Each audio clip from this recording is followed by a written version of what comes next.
Biz seçim bittikten sonra şunu açıklamıştık. Bundan sonra herkesin belediyesi olacak diye ve Allah'a şükür siz değerli belediye meclis üyelerimizle beraber bunu gerçekleştirmeye devam ediyoruz ve bu hep böyle olacak. Öncelikle katılımınız için her birinize ayrı ayrı teşekkür ediyorum. Şahsım ve AK Parti teşkilatı adına Hava Balcı Akgül'e, Bedi Algaç'a ve Adnan Ağırman'a hoş geldiniz diyorum. Milletin Partisi AK Parti'ye gelmeniz, katılımınız sebebiyle bizlere güç verdiniz.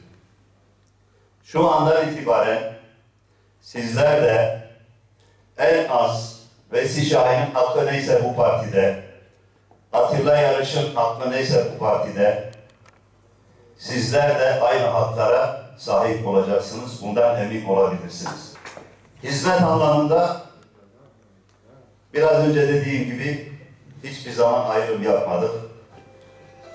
Tek bir örnek vereceğim. Akçakaya Mahallesi hemen hemen bütün seçimlerde HDP'nin en yüksek oy aldığı bir mahalleydi.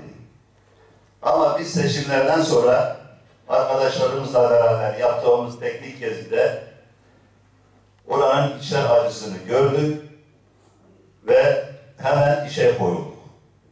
Hatta büyük şehre ait olan hizmetleri bile biz kendimiz belediye imkanlarıyla, belediye bütçesiyle kısıtlı imkanlarımıza rağmen gerçekleştirdik. Şu anda Akçakaya Mahallesi'nde kanalizasyon, altyapı, park sorunu kalmadı arkadaşlar. İnşallah en kısa zamanda da park yeri bulursak o mahalleye de 2 tane çocuk parkı yapacağız. Biraz sonra rozetlerini takacağımız arkadaşlarla ilgili ben bütün belediye meclis üyesi arkadaşlarımdan şunu istirham ediyorum. Artık onlar da AK Parti'nin birer neferi. İnşallah hep beraber Midyat'a güzel hizmetler yapmaya çalışacağız. Onun için bu konuda gerek onlar ve gerek sizler çalışmalarınızda bir kaynaşma içinde olmanızı istirham ediyorum. Sayın Başkanım, kıymetli ağırlıyorum. Tevazu, samimiyet ve gayret sloganıyla çıktığımız son seçimle birlikte geçmişte olduğu gibi bugün de belediyeciliğe yeni bir anlayış ve nitelikli kazandıran AK Parti, hizmet odaklı, mezhep, dil, ırk ayrımı yapmadan her vatandaşımızın kapısına emek götürmeye devam edecek. İlkesi halka hizmet, hakka hizmettir. Anlayışı olan davamıza yeni değerler katıyoruz. Kıymetli meclis üyelerimize, partimize hoş geldiniz diyoruz. Belediye başkanımız ile nice hayırlı hizmetlere, başarılı imzalar atmalarını diliyorum. Belediye meclisinde ilçemizin geleceği için hep birlikte çalışıyorduk. Fakat parti ayrımı olduğu için resmi bir ayrılık vardı. Bu yüzden işler düzgün gitmiyordu. Midyat için bugüne kadar birlikte çalıştık. Bundan sonra da birlikte çalışmaya devam edeceğiz. AK Parti kimseyi ayırmadan siyaset yapmaktadır.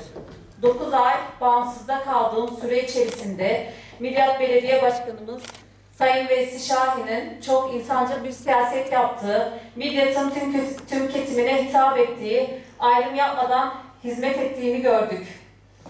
Siyasetin bu olduğuna karar verdik. Midyat halkı için bu yönetime karşı muhalefet yapmanın yeri olmadığını gördük ve AK Parti'ye geçmeye ve Midyat halkına hizmet için Sayın Veysi Şahin'le birlikte bu yolda yürümeye karar verdik. AK Parti Genel Başkanı ve Cumhurbaşkanımız Sayın Recep Tayyip Erdoğan'ın sevdası ve davası olan AK Parti'nin bir neferi olmaktan gurur duyacağız. Ne yazık ki ben ve meclis üyesi arkadaşlarım HDP'de aradığımızı bulamadık ve istifa ettik.